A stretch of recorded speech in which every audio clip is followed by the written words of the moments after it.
আমাদের 3টা উপজেলা 3টা স্টেডিয়াম খুব প্রয়োজন, কারণ যুবকদেরকে সেখানে একসাথে যদি আপনার করতে হয় স্টেডিয়াম করতে হবে।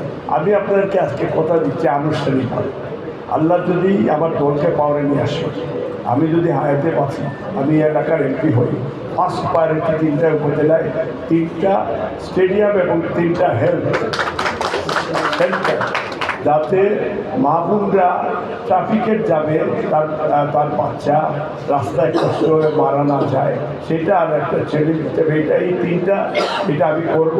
আজকে আপনাদের সাথে কথা দিলাম, এটা আপনারা লিপিবদ্ধ করে এই বাড়ি আমি আগামীকালকের থেকে আমি ফ্রি চিকিৎসার একটা পিছনে আমার প্রায় 1.5 বিঘা জমিয়েছি। আমি এখানে একটা কমপ্লিটলি হেলথ ওয়াইজ যাতে মানুষের চিকিৎসা পায়, এটার জন্য আগামীকালকের থেকে আমার এই অভিযান অব্যাহত থাকবে। এবং এটা যতদিন আমি বেঁচে থাকবো এই বাড়িটাকেই আমি আলটিমেটলি একটা ফ্রি চিকিৎসার জন্য করবো। আমি দরকারে বাড়ি